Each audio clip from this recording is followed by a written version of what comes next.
대한공경매사협회에서 가슴 뜨거운 지부장을 모집합니다. 아주 작은 투자로 대한공경매사협회의 우수한 전국 지부장이 되어 창업과 취업 두 마리 토끼를 다 잡으세요. 전국 방방곡곡 법원 경매 교육이 필요한 모든 곳에 깊이 뿌리내리며 우수하고 검증된 경매 교육 프로그램을 전파할 최선봉 해설 인재가 필요합니다. 모집 대상, 저렴한 초기 투자로 존경받는 경매 전문가로 거듭나고 싶은 분, 법원 경매로 투자 기술까지도 습득하고 싶은 분, 법원 경매로 제2의 인생으로 거듭나고 싶은 분. 상담 문의 02-888-5704 인터넷과 스마트폰에서 대한공경매사협회를 검색하세요. 자, 이제 한 50분만 참으시면 여러분들의 바로 집에 가시는 거 아니죠? 언제 끝나세요? 5시요? 그러고 나서 또 1시간이 있는 거군요. 네. 피곤하시겠네. 이런 걸 며칠 동안 받으시는 거예요? 이틀. 그래도 이제 근무 수당이 나오나요? 나오나요, 따로? 그냥 어차피 급여가 나오니까. 그러면 이렇게 교육을 받으러 오는 거가 어떤 즐거운 일로 분류되나요? 아니면 그냥 업무로 분류되나요? 통상 본인들 마음속에는? 일 안 하고 나온다 이 정도? 그렇죠. 저도 그럴 것 같은데 하고 혹시나 해서 한번 여쭤본 거예요. 자, 3교시입니다. 주택임대차 보호법은 아까 이제 앞서 말한 것처럼 대한민국의 모든 사람들은 집에서 살기 때문에 주택임대차의 어떤 객체가 되는 거죠. 주체가. 그러니까 아셔야 될 어떤 상식들이 되게 많습니다. 그래서 이제 주택임대차 보호법의 목적은 국민의 주거생활 안정을 목적으로 한다. 요 정도는 이제 누구나 알고 계시는 거고, 원칙적으로는 국민의 주거생활 안정을 목적으로 하기 때문에 법인은 주거생활 안정을 목적으로 하지 않겠죠? 그래서 국민만 된다라는 게 원칙적으로 있었습니다. 그 다음에 여기에는 이 법은 주거용 건물의 전부나 일부에만, 그러니까 즉 뭐냐면 어떤 건물이 있으면 그거의 일부만 사람이 살아도 보호해 줄게 이 말입니다. 이게. 그러면 여기가 공장인데요. 공장의 일부만 방으로 개조해서 누구에게 세를 준다고 해서 제가 거기 가서 세를 주고 살았습니다. 이 경우도 보호를 받나요? 네, 이렇게 보시면 된다. 그래서 국민의 주거생활을 안정을 목표로 하기 때문에 가능하면 웬만하면은 사람이 좀 살만한 곳이다 그러면 그냥 다 인정을 해줍니다. 다 이렇게 보시면 됩니다. 그리고 원칙적으로는 이제 법인의 임대차를 인정하지 않습니다만은 여기에 보면은 법인의 임대차를 인정하는 어떤 항목이 2항과 3항에 대해서 존재하고 있습니다. 그러니까 원칙적으로는 인정할 수가 없어요. 원칙적으로 법인은. 그런데 2번과 3번이 해당하는 법인은 임대차를 보호해 줍니다. 그러면 2번과 3번에서 해당하는 특별히 예외적으로 보호를 해주는 법인은 일반 기업일까요? 국가와 관련된 기업일까요? 국가와 관련된 기업이다. 2번 같은 경우는 이제 토지주택공사, 지방공사에 해당하는 거예요. 가끔 보면은 여러분들이 토지주택공사나 어떤 이제 지방공사가 개인한테 집을 빌리죠. 빌립니다. 그러니까 세를 들어요. 먼저 전세권을 설정하든 어떤 형태로 빌립니다. 그 다음에 사람을 세입자를 드립니다. 이런 거 혹시 보셨어요? 예. 요게 이제 이명박 정권 때 도입된 거죠. 그래서 이제 요즘에야 이제 아파트 주택 공급이 너무 폭주한다라고 이렇게 걱정을 하지만 과거에 이명박 정권 때에는 부동산을 새로 많이 안 지었어요. 왜? 그 돈으로 뭘 했죠? 4대강 사업을 했단 말이에요. 그러니까 주택 공급량이 그때는 적었어요. 적었어요. 적다 보니까 어떤 수치를 좀 맞춰야 되겠죠. 주택 공급량 난 많이 했어 라고 해야 되겠죠. 그러기 위해서 공기업들한테 개인들한테 집을 빌리게끔 하고 빌린 다음에 세입자한테 또 빌려줘라고 하면서 주택 공급이 많이 됐다라고 얘기를 할 수 있겠죠. 그러다 보니까 주택공사들의 이런 법인의 어떤 그 보증금들이 뗄 수가 있겠죠? 그러니까 법을 바꿔야 될 거 아니에요. 그죠? 안 떼게 바꿔놔야 되겠죠. 보호를 안 해준다는데. 그래서 얘네만 특별히 보호해주는 걸로 법조항을 하나 바꿔놓은 거예요. 그때부터 이제 이 주택임대차 보호법이 약간씩 누더기가 돼가고 있는 겁니다. 그러니까 최초의 어떤 입법 취지를 무색하게 하는 어떤 전략적 선택, 정권에 의해서 나온 거죠. 그러면 이 중소기업 기본법까지 이제 심지어는 여기까지 지금 들어온 거예요. 이 중소기업 기본법에 따른 중소기업은 순전히 민간기업입니다. 근데 민간기업이 사택으로 쓰면서 거기에 이제 직원들을 앉혔을 때 어떤 그 보증금을 떼지 않게 만드는 보호입법을 만든 게 3항에 있는 거예요. 요거는 언제 만들었을 것 같으세요? 언제? 지금 만든 겁니다, 이거는. 그래서 이제 이게 일종의 비즈니스 프렌들리다. 이렇게 이제 나온 거예요. 그래서 이제 기업들한테 유리하게 이렇게 해주는 걸로, 서민을, 애초에 법의 취지는 서민들의 주거생활 안정이 목표였는데, 이제는 갈수록 기업의 주거생활, 기업의 이제 돈 위주로 변환돼 가는 규정이 이 두 가지가 있습니다. 그러니까, 입법 취지상 여러분들은 요 정도는 상식적으로 알아놓으셔야 되는 거예요. 야, 법인은 원래 안 된대. 근데 예외적으로 두 개가 있는데, 하나는, 그 공기업이 하나 들어가 있어. 토지주택공사. 또 하나는 중소기업이래.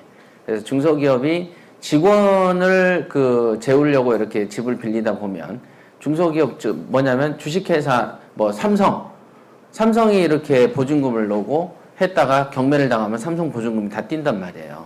그렇죠. 그렇다고 개인 직원 이름으로 임차에 보증금을 넣으면 그 임차 그 개인이 그 재산 갖고 날라도 아무 말 할 수가 없잖아요. 그렇게 돼 버리는 거죠. 그래서 이렇게 이제 법률을 이렇게 만들었다. 이렇게 보시면 되고요. 임대차 보호법에서 제일 중요한 단어가 뭡니까? 그러면 대항력이라는 단어가 있습니다. 이런 건 꼭 외워놓으셔야 돼. 대항력 한번 해보시죠. 대항력. 3조에 보면 대항력은요, 임대차는 등기가 없어도 주택의 인도와 주민등록을 마치면 다음 날부터 효력이 생긴다. 이렇게 적혀 있습니다. 그래서 여기에 두 가지 요건이죠. 전입신고하고 점유를 하면은 대항력이 생긴다. 이렇게 돼 있어요. 전입신고, 점유. 그러니까 통상은 점유라고 하지만 점유는 웬만하면은 점유 안 했다는 걸 입증하기가 어렵습니다. 제가 임대차 계약을 1월에 해놓고, 한 10개월 정도 해외 어떤 여행을 갔다고 해서 내가 이 집을 점유 안 한다고 볼 수가 없습니다. 그냥 내가, 세를 들어 살면서 그냥 문 잠그고 가면 점유인 거예요. 그러니까, 확실한 건 뭐냐면 전입신고만 돼 있으면은 대항력이 인정되는 경향이 있다. 근데 정말로 점유가 안 했다는 걸 입증하기는 어렵지 않을까요? 그죠? 힘들다. 그래서 전입신고만 생각하시면 된다. 그래서 전입신고가 있으면 대항력이 생기는데 대항력이라는 거 언제부터 생긴다? 그 다음 날부터 생긴다. 그러니까 여러분들이 오늘 그 주민센터 가가지고 전입신고를 하면 예를 들면 12월 5일날, 3일날 했어요. 그러면 대항력이 언제 생긴다고요? 12월 4일날 생깁니다. 그러면 12월 4일 오후 1시에 생길까요? 새벽 12시에 생길까요? 새벽 12시에 생긴다. 이렇게. 그러니까 딱 이렇게 여기 0시부터라고 써져 있죠? 네, 0시부터 대항력이 생깁니다. 그래서 이런 거는 굉장히 기초상식에 속하는 거죠. 등기가 없어도 된다라고 얘기를 해놓은 거예요. 주택임대차 보호법의 가장 좋은 취지는 뭐냐면, 이 임대차는 일반 채권에 불과합니다. 그 개인 간에 돈 주고받는 거래에 불과하기 때문에 등기가 되어 있지 않죠? 그러니까 여기에는 어떤 그 힘을 실어주면 안 돼요. 근데 이거를 그 국민의 주거생활 안정을 목적으로 해서 그냥 단지 전입신고만 해도 힘을 실어줘 버리는 거예요. 이게 민법의 특별법인 이유가 민법의 원칙대로 하면은 일반 개인 간의 임대차 관계는 보호받지 못합니다. 경매를 당하면은 다 그냥 뛰고 나가게 되어 있어요. 옛날에 우리가 이제 경매에 대해서 나쁜 선입견이 있는 원인 중에 하나가 경매 그러면은 항상 아이가 피아노를 치고 있으면 피아노를 아끼는 아이를 밀치고 피아노를 드러내죠. 그리고 꼭 울어. 그 다음에 집행하러 온 사람이 구두발을 들고 돌아다녀. 구두발을 신고. 집행관들은 다 법원에서 15년, 20년씩 하신 분들이거든요. 그래서 혈기왕성한 사람들일까요? 혈기가 별로 없을까요? 별로 없어. 그런 사람들이 구두를 신고 다니면서 막 폭력적으로 할 것 같으세요? 안 그래. 드라마는 극적이어야 되는 거죠. 그러니까 TV가 많은 사람을 버려놓는 케이스다. 그래서 그런 것들 장면 때문에 이런 게 이제 벌어지는 것이죠. 그런데 실제로 이런 임대차는 보호를 전혀 안 해줘야 되는데 이 법률이 생기면서부터 예외적으로 이렇게 생긴 겁니다. 예외적으로. 그래서 어떤 그 시간도 없고 돈도 없는 어떤 그 바쁜 그리고 세입자는 국가 입장에서는 집주인에 비하면 경제적 약자로 평가를 합니다. 법원 경매 실제 투자 전 과정이 궁금하신가요? 단지 투자 과정만 궁금한 것이 아니라 고수의 경지도 맛보고 싶으신가요?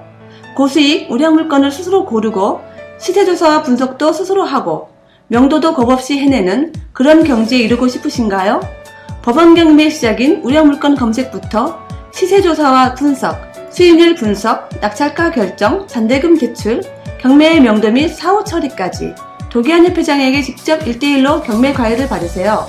본 과정은 교육생 본인이 직접 실제 투자를 하면서 물건 관련 지식을 배우고 명도도 직접 하고 법적인 처리도 직접 해가면서 경매의 자신감을 얻을 수 있는 획기적인 체험 프로그램입니다. 지금 상담 받으세요. 인터넷과 스마트폰에서 대한공개매사협회를 검색하세요. 02-888-5704 그래서 경제적 약자가 바빠 죽겠는데 언제 돈까지 들여서 등기까지 해야 보호해준다? 그러면 좀 가혹하다. 그러니까 그러면 이런 사람들은 주민센터에 가서 신분증만 가지고 와가지고 나 어디에 살아요라고 한 번만 내기만 하면 보호해주자. 아시겠습니까? 그런 굉장히 절차도 아닌 절차 정도를 주고 이 절차만 지키면 바로 다음날 0시부터 굉장한 효력을 부여해버리는. 그러니까 이런 간단한 절차도 안 한 사람들이 되게 많다, 옛날에는. 요즘에는 이제 필수 상식처럼 있지만, 과거에는 이 전입신고 자체도 많이 못했습니다. 그랬습니다. 그러니까 이렇게 간단한 일이 있다. 이렇게 보시면 되고요. 그러면 이렇게 간단한 절차에 강력한 파워를 부여하고 있으니, 여기에는 엄격한 규율이 필요하겠죠. 그렇지 않고 아무나 그냥 갖다가 보호해주면은 예외가 원칙보다 커져버리는 사태가 벌어지겠죠. 그래서 예외적으로 보호하는 만큼 규칙도 엄격하게 지켜야만 보호를 해줍니다. 그게 뭐냐? 올바른 전입신고다. 이렇게 되는 거예요. 그래서 이제 단독이나 다가구는 번지만 적으면 됩니다. 번지만. 단독주택에 또는 다가구 주택에도 지하 101호, 지하 102호, 그죠? B01호, B02호, 그 다음에 101호, 102호, 이렇게 호수 막 붙여놓죠? 그리고 계약서에도 자기들 써요. 301호, 이렇게 씁니다. 그래서 그렇다고 해서 다가구 주택에 301호를 안 쓰면 어떻게 됩니까? 그래도 보호를 받습니다. 단독 다가구는 뭐만 적으면 되냐면, 번지만 적으면 된다. 그런데, 집합건물이라는 게 있어요. 집합건물은 101호, 102호 이런 것들이 다 낱낱이 개별 소유권이죠. 그죠? 건물이 집합돼서 뭉쳐있는 거예요. 그러니까 호수별로 소유자가 막 다르는 경우들이 있죠. 그런 경우에는 호수까지 정확하게 기재를 해야 되는 거예요. 예를 들면 아파트 같은 경우에 아파트 102동 203호 이렇게 하면은 아파트 무슨 행복아파트 1700번지 102동 203호 203호까지 기재하지 않으면 절대 재산이 2억이 됐든 3억이 됐든 보호를 안 해주는 거예요. 아시겠죠? 자, 그러면 그런 게 굉장히 어렵지 않습니까? 계약할 때 등기부에 있는 번지도로만 적으면 무조건 보호됩니다. 그죠? 거기에 있으니까 물론 이제 중개업자들이 그 정도는 실수를 하지 않습니다. 실수하지 않고 또 여러분들이 개별적으로 하더라도 애매모호할 때는 등기부대로 해라 라고 여러분 주변 사람들한테 알려주면 여러분들한테 물을 겁니다. 어디서 배웠니? 이렇게 물어볼지도 모르죠. 요런 거 요거 두 개를 나눠야 되죠. 그래서 여기 빨간 거를 제가 읽어볼게요. 주민등록은 거래 안전을 위하여 임차권의 존재를 제3자가 명백히 인식할 수 있는 공시 방법으로 마련된 것이 뭐다? 주민등록이다. 즉 제3자가 명백히 인식해야 돼. 이 사람이 203호에 산다라고 적어놓은 거죠. 그런 거죠. 그 여기에 있는 제3자라는 게 누구냐면은 낙찰자입니다. 그렇죠. 낙찰자가 명백히 인식할 수 있는 방법이다. 그러니까 예를 들면 나는 정말로 203호에 살고 있었는데 문패가 202호 가지고 202호로 쓴 거예요. 근데 경매는 203호가 나왔어. 그러면 제3자인 낙찰자가 203호에 세대원 열람을 띄겠죠? 그런데 203호에는 안 나오겠죠, 이 사람이. 그러면 이 사람은 203호에는 살고는 있지만 문패는 202호로 됐고 자기는 202호에 사는 사람처럼 적어놨어, 지금. 그럼 여러분들이 투자하는 입장이라고 보시면은 203호가 경매가 나갔고 203호 세대원을 뗐는데 이 사람이 없어. 그러니까 나는 안심하고 들어갔는데 그 사람이 나중에 돈을 나는 실제로 203호 사니까 내 돈 내. 그러면 여러분들 입장에서는 황당하죠? 황당하겠죠? 그 황당한 상황 속에서도 여러분들한테 돈을 내라고 하면은 경매를 할까요? 안 할까요? 안 하지. 그러니까 국가 입장에서 누구 편을 들어줘야 돼요? 경매 시장을 자기가 열었으니까 누구 편을 들어야 돼? 낙찰자 편을 들 수밖에 없는 거죠, 그때는. 그래서 이렇게 전입신고를 똑바로 하라라고 적어 놓는 거죠. 똑바로 말하면 이런 일이 안 생기니까. 이렇게.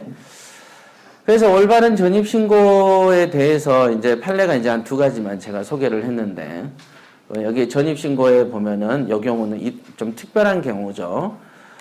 주민등록이라는 대항 요건은 임차인 본인뿐 아니라 배우자나 자녀 등 가족의 주민등록을 포함한다라고 이렇게 보는 거예요. 그래서 임차인인 도기한이가 임차인으로 계약을 하고 적었는데 저의 그 어떤 가족들이 있을 수 있겠죠. 가족들의 전입신고도 포함을 한 것이다라고 표현을 한 거예요. 이런 경우가 왜 이런 게 있냐면 여러분들이 가장들이시지만 여러분들 명의로 보증금 계약을 했어요. 임대차 계약을. 그런데 여러분들이 바로 전입신고를 해야 되겠죠, 원래는. 근데 직장의 발령 문제로 저쪽 지역에다가 전입신고를 한 거죠. 다른 지역에다가. 그러면 실제적으로 가족은 다 그 집에 살고 재산도 거기에 다 있는데 나의 전입신고는 저쪽 부산에 되어 있는 거죠. 그러다가 경매를 당하면 내가 다 뜯겨야 되느냐. 그러니까 이제 법원에서 보면 야 그건 좀 억울하지 않니? 라고 해서 온 가족의 주민등록을 포함하는 것이다라고 이제 적은 거죠. 온 가족의 주민등록. 그러니까 임대차 그 계약을 한 내가 부산에 설령 전입이 돼 있어도 내 가족이 지금 여기 수원에 전입이 되어 있으면 마치 전입신고가 다 된 것처럼 보호를 해주겠다는 뜻입니다. 그래서 무슨 말인지 알겠죠? 온 가족의 주민등록까지 다 포함한 개념으로 주민등록을 본다. 이런 이제 이게 있습니다. 그래서 빨갛게 된 부분을 읽어드리면 임차인만 주민등록을 일시에 다른 곳으로 옮긴 경우라면 전체적으로나 전국적으로 주민등록이 이탈이라고 볼 수가 없으니 임대차의 제3자에 대한 대항력을 상실하지 아니한다. 이렇게 적혀 있습니다. 이런 거를 갖다가 이제 주로 이제 세대 합가 이런 이제 이름으로 이렇게 표현하기도 합니다. 그래야 그 다음에는 이 판례는 출입국 관리법에 의한 체류지 변경 신고를 이제 외국인들이 이제 국내에 많이 들어와 살잖아요. 그래서 외국인들은 주민등록을 받아주지 않습니다. 여기 혹시 주민센터에 계시는 분 계시나요? 주민센터? 안 계시는 거예요? 그 주민센터에 컴퓨터에 입력을 하는 것은 주민만 입력이 됩니다. 주민만. 즉, 대한민국 국민만. 아시겠죠? 그걸 갖다가 그 망 이름을 전산망을 주민망이라 그러던데요. 주민망. 그래서 주민센터에 일반인이 가서 법인이 신고가 안 되는 게 이 컴퓨터 입력 자체가 불가능하다고 그러더라고요. 주민만 된대, 국가. 그러니까 당연히 외국인들은 그 주민망에 입력을 할 수가 없는 거죠. 그러면 외국인들도 와가지고 한국에서 돈벌이를 하면서 보증금을 내고 계약을 할 수가 있는데 그럼 그런 사람들은 다 뜯기냐. 그래서 외국인들은 출입국관리법에 따른 체류지 변경 신고만 하면 전입신고랑 똑같하게 인정을 해준대라고 법이 정해놓은 겁니다. 이제 외국인들도 자기 재산을 지켜야 되겠죠. 그러면서 이제 체류지 변경 신고는 뭐 구청에서 합니다. 그죠? 구청에 뭐 민원 여건과인가 여기서 하나요? 이렇게 이제 알고 있습니다. 그 다음에 이제 확정일자라는 개념. 자, 좀 전에 주택임대차 보호법에서 핵심 언어는, 대항력이었고, 대항력에 버금가게끔 제일 중요한 게 또 확정일자라는 단어가 있는데, 확정일자는 말 그대로 확정이 되는 거죠. 확실히 정해놓은 거예요. 뭘? 일자를 정해놓은 거죠. 일자를. 그러면 뭘 정했냐? 그 날짜에 그 문서가 존재함을 증명하는 일자를 확정일자라고 합니다. 그래서 여러분들 관공서에 보면은 막 직인들 찍을 때 오늘 날짜로 찍죠. 예. 그래서 그 직인이 딱 찍히면 그 문서는 분명히 그 날짜에 관공서에 들어온 문서인 거죠. 맞죠? 그러니까 여러분들의 어떤 임대차 계약서 같은 경우를 이렇게 그 주민센터나 구청에 내놓고 도장을 딱 박으면 그 날짜에 분명히 이 문서를 들고 들어온 거예요, 이거는. 그죠? 그래서 계약서에다가 이제 그 문서를 도장을 찍어줌으로써 국가가 인정해 줌으로써 마치 등기를 하지 않았는데도 등기를 한 것처럼 효과를 줘버립니다. 파격적인 선물을 주는 거죠. 그러니까 주택임대차보호법은 국가가 임차인한테 굉장히 파격적으로 선물을 주는 겁니다. 일반적인 법의 원리를 깬 거예요. 일반적으로. 그래서 통상 이 주택임대차보호법의 개정 시기는 정치인들이 하는 선거철에 개정을 많이 합니다. 이게 개정 시기들 보면은 총선 앞두고 대선 앞두고 많이 바뀝니다. 그래서 이제 선물력으로 이제 여러분들한테 주는 거죠. 선물 주면 기분이 좋아지죠? 기분이 좋아지면 투표가 어느 쪽으로 갈까요? 기분 좋은 쪽으로 가잖아요. 기분 좋은 쪽. 그래서 다 이런 걸 써요. 자, 확정일자가 있고요. 1층이 전입신고, 2층이 확정일자라고 적은 이 그림이 우리가 지금 오늘 그림을 몇 개를 보여드렸는데 그 중에서 또 제일 3교시에서 제일 중요한 그림은 이 그림이다. 이렇게 보시면 됩니다. 그래서 1층이 전입신고고 2층이 확정일자라는 말은 뭐냐면 1층이 없는 2층 집이 있나요? 없나요? 없죠? 없어. 그러면 전입신고가 5월 1일이에요. 5월 1일입니다. 전입신고가. 확정일자가 4월 20일이야. 그럴 수는 있겠죠. 전입신고는 주민센터에 주민증 갖고 간 날이고 확정일자는 주민센터에 계약서 갖고 간 날이니까 충분히 오히려 확정일자가 빠를 수도 있죠. 그죠? 계약해놓고 계약서는 먼저 하고 뭔 일이 바빠서 전입신고 늦게 할 수 있는 거죠.